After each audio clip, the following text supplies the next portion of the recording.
राधा कृष्ण की कथा। सत्ययुग और त्रेता युग बीतने के बाद जब द्वापर युग आया तो पृथ्वी पर झूठ, अन्याय, असत्य, अनाचार और अत्याचार होने लगे और फिर प्रतिदिन उनकी अधिकता में वृद्धि होती चली गई। अधर्म के भार से पृथ्वी दुखित हो उठी। उसने ब्रह्मा, विष्णु और शिव के पास पहुंचकर प्रार्थना की कि वे उसे इस असहनीय भार से मुक्त करें।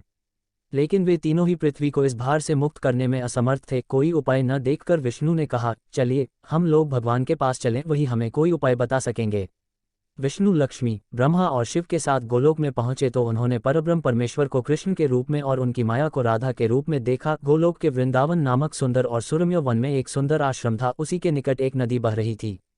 विष्णु ने परब्रह्म परमेश्वर को पृथ्वी के दुख की गाथा सुनाई तो उन्होंने कहा, मैं पृथ्वी के दुख से परिचित हूँ। पृथ्वी को भारमुक्त करने के लिए शीघ्र ही मैं ब्रज में कृष्ण के रूप में अवतार लेने वाला हूँ। मैं वासुदेव की पत्नी देवकी के गर्भ से जन्म लूंगा और क्योंकि मैं अपनी माया से और मेरी माया मुझसे पृथक नहीं रह सकती, इसलिए मेरी माया राधा के रूप में बरसाने में वृषभानु गोप के घर में जन्म लेगी और उसके बाद मैं पृथ्वी को इस भार से मुक्ति दिलाने का प्रयास करूंगा। क्योंकि एक एक पापी का वध करना कठिन है, इसलिए मैं ऐसा उपाय करूंगा कि संसार के समस्त पापी स्वयं ही लड़ भिड़कर पृथ्वी को भारहीन बना दें। आप लोग निश्चिंत होकर अपने अपने को पधारिए और मेरे आदेशों को प्रतीक्षा कीजिए। विष्णु आदि देवताओं ने परमेश्वर को प्रणाम किया और अपने अपने लोक में आकर परमपिता के आदेश की प्रतीक्षा करने लगे।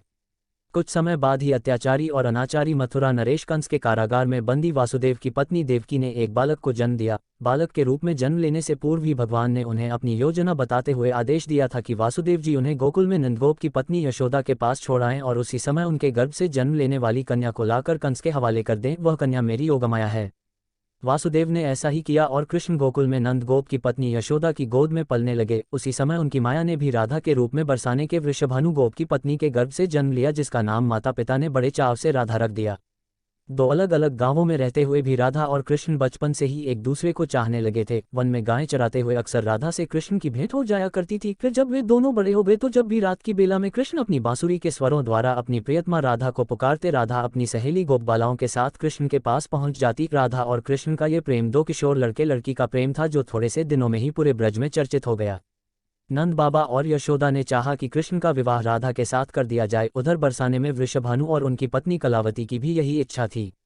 एक शुभ दिन देखकर राधा और कृष्ण की सगाई कर दी गई। पूरा ब्रज प्रदेश आनंदोल्लास भरे उत्सवों से भर गया, लेकिन उन दोनों का विवाह नहीं हो पाया था कि कंस के आदेश पर क्रूर कृष्ण को बुलाने के लिए मथुरा से वृंदावन पहुंच गए और अत्याचारी कंस तथा राक्षसी स्वभाव वाले उसके अनुचरों का वध करने के लिए कृष्ण को बलराम के साथ वृंदावन छोड़कर मथुरा जाना पड़ा। और मथुरा में कंस आदि का वध करने के बाद मथुरा राज्य की सुरक्षा के उत्तरदायित्व ने कृष्ण को इतना उलझा दिया कि वह चाहकर भी वृंदावन नहीं जा सके। अपने जामाता कंस के वध का बदला लेने के लिए उसके ससुर जरासंध ने अपनी विशाल सेना के साथ मथुरा को घेर लिया, लेकिन कृष्ण और बलराम ने अपने पराक्रम से जरासंध और उसकी विशाल सेना को पीठ दिखाकर भागने पर विवश कर दिया।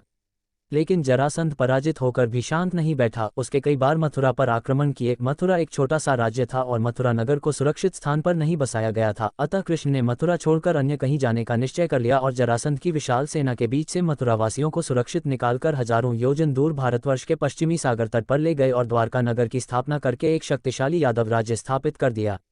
अक्रूर के साथ मथुरा छोड़कर आने के बाद कृष्ण और राधा का मिलन फिर कभी नहीं हुआ, लेकिन वे आजीवन एक दूसरे को भूल नहीं पाए। वैभव संपन्न द्वारका में अनेक सुदन पत्नियों का प्यार पाकर भी वह राधा के प्यार को नहीं भूल पाए। और संसार आज भी राधा कृष्ण के प्रेम को एक आदर्श प्रेम के महान तथा अमर प्रतीक के रूप में याद करता है। उनकी मूर्तियां भारत के मंदिरों में ही नहीं, विदेशों में भी अनेक मंदिरों में प्रतिष्ठित हैं और लोग बड़े भक्ति भाव से उनकी पूजा आराधना करते हैं। इसी भगवान की वीडियो देखने के लिए सब्सक्राइब करें चैनल को और बेल आइकॉन दबाएं।